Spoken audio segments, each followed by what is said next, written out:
2016년 5월 29일에 개정된 형사소법 제323조 제2항에 따르면 제1항 본문에도 불구하고 진술서의 작성자가 공판 준비나 공판 기일에서 그 성립의 진정을 부인하는 경우에는 아까 그 S건설사 사건처럼 과학적 분석 결과에 기초한 디지털 포렌식 자료, 감정 등 객관적 방법으로 성립의 진정함이 증명되는 때에는 증거로 할 수 있다.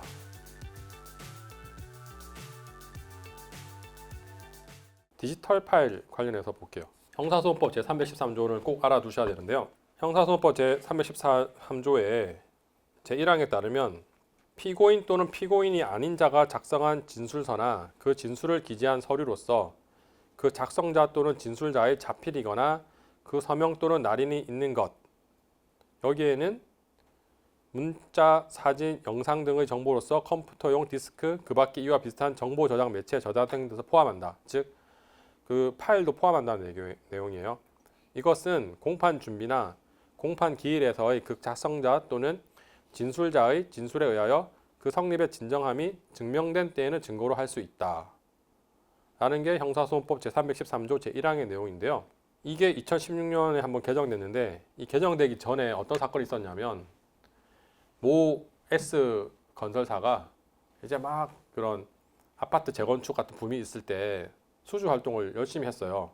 그러다 보면 뭐 여러 가지 일들이 생겨요. 그래서 부당하게 이제 뭐 조합장에게 돈을 주기도 하고 이런 일이 발생하는데 그거가 이제 경쟁사가 고발을 해가지고 수사까지 가고 그래서 그 회사에 압수수색이 들어갔어요.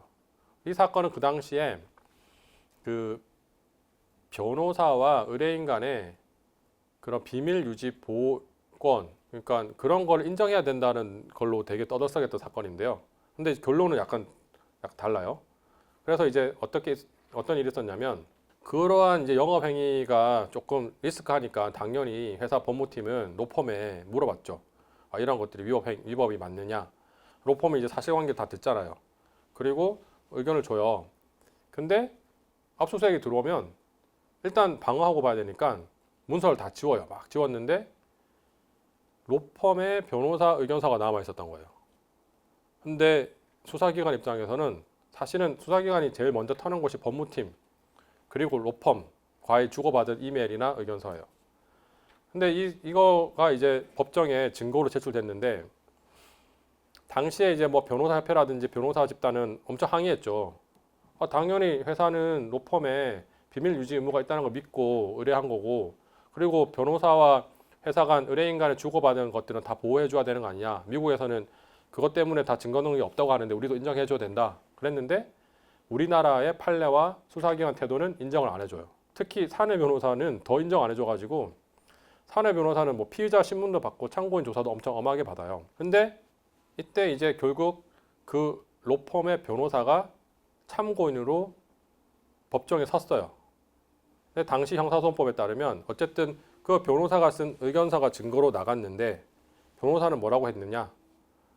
변호인의 비밀 유지 그 의무가 있기 때문에 말을 할 수 없습니다라고 얘기한 거예요. 원래 기대한 거는 우리도 미국처럼 그 변호인과 의뢰인과 주고받은 문서는 증거 능력이 없다고 해주세요라는 걸 주장했는데 법원은 어떻게 판시했냐면 형사소송법 제313조를 들어서 이게 제3자가 작성한 그 진술서나 이런 문서이기 때문에 그 작성한 사람이 그 문서가 자기가 작성한 진정 성립된 문서가 맞다라고 인정해야만 증거로 할 수 있다 라고 했죠.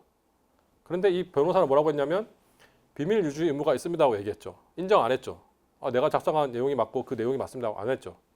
그래서 증거 능력이 없다 라고 판결했어요. 그러니까 결과적으로는 회사를 보호하긴 했는데 이 이후에 이제 또 이제 이런 법무부라든지 이런 쪽에서 또 입법을 해서 어떻게 바뀌었냐면 제1항도 개정됐지만 제2항이 신설됐어요. 2016년 5월 29일에 개정된 형사소법 제323조 제2항에 따르면 제1항 본문에도 불구하고 진술서의 작성자가 공판 준비나 공판 기일에서 그 성립의 진정을 부인하는 경우에는 즉 아까 그 S 건설사 사건처럼 작성자가 부인하는 경우에는 과학적 분석 결과에 기초한 디지털 포렌식 자료, 감정 등 객관적 방법으로 성립의 진정함이 증명되는 때에는 증거로 할 수 있다. 이래서 최근에 이제 이런 증거 능력 관련해서는 진술을 꼭 받아내기 위해서, 자백을 꼭 받아내기 위해서 이렇게 안 하고 포렌식을 대세로 내세우고 있어요. 그래서 이제 수사기관 오면 옛날에는 파란색 박스 막 엄청 많이 가져오고 막 뭐 화물 트럭 가져와서 다 실어 나갔는데, 지금은 그거 파란색 박스 들고 나가는 그런 거는 약간 언론 노출용이고 실제 그거 별로 안 쓰고 다 디지털 파일이 증거로 다 활용이 되고 있어요. 이런 디지털 증거와 관련해서 살펴보겠습니다. 먼저 휴대폰 조사. 2021년 11월 8일자 중앙일보 기사인데요. 영장 없이 폰 감찰, 공무원이면 괜찮다? 법조계는 위법 소지라는 기사 제목이에요. 대검찰청 감찰부가 감찰을 명목으로 법원 영장도 없이 대검 대변인의 공용 휴대전화를 이미 제출받아 포렌식한 것을 두고 논란이 확산되는데요. 참관인도 없이 포렌식이 진행된 사실이 드러났어요. 지난 2019년 청와대 민정수석실 등이 공무원 휴대전화를 제출받아 감찰 권한을 남용하는 것 아니냐는 비판이 나오자 당시 청와대 민정수석은 당사자 동의하에 이루어지고 있는 절차로 압수수색과 법적 성질이 다르다며 정당성을 강조하기도 했다. 자, 여기서 이제 당사자 동의, 그다음에 압수수색과 다른 임의 제출, 그리고 그걸 포렌식하는 거, 이런 것들 적법한지, 이런 이슈입니다. 이걸 일단 한번 정리해봤습니다. 자, 여러분들이 어떤 내부 조사를 하게 될 경우에 휴대폰을 조사하고 싶은 유인이 되게 많이 생겨요. 왜냐하면 대부분의 그런 자료들이 휴대폰에 뭐 전화통화 녹음 파일이라던가 텔레그램 방 그거 캡처 화면, 카카오톡 아니면 리멤버 게시한 거 이런 거에 다 리멤버가 아니고 블라인드 이런 거에 다 들어있죠. 그러니까는 업무용 PC에는 자료가 없다 하더라도 휴대폰에 다 있을 거 아니에요. 그런데 일단은 휴대폰 조사는 가장 엄격한 그 사생활이 되게 많이 들어있는 것 때문에 사생활 비밀을 위해서 최후의 수단으로 사용하기 때문에 일단은 반드시 휴대폰을 조사해야 되는 상황인지 아닌지 먼저 객관적으로 판단해야 되는 거죠. 휴대폰이 아닌 다른 증거 자료를 활용할 수 있다면 휴대폰을 사용하면 안 된다라는 내용이고요. 근데 다른 증거 자료 같은 걸 충분히 봤는데 뭔가 혐의가 되게 많아요. 근데 결정적인 게 없어. 근데 뭔가 휴대폰을 보면 확인할 수 있는 건덕지들의 실마리가 거기 다른 다 있어요. 예를 들면 뭐 이메일이라던가 이런 거 있어요. 그러면 휴대폰 제출을 받고 싶은데 그러면 그 다음에는 동의를 받아야 돼요. 무작정 뺏어가면 안 된다는 거죠. 그래서 휴대폰 제출 동의를 받았나요? 네, 안 받았다. 받았으면 이제 이거 고려하면 돼요.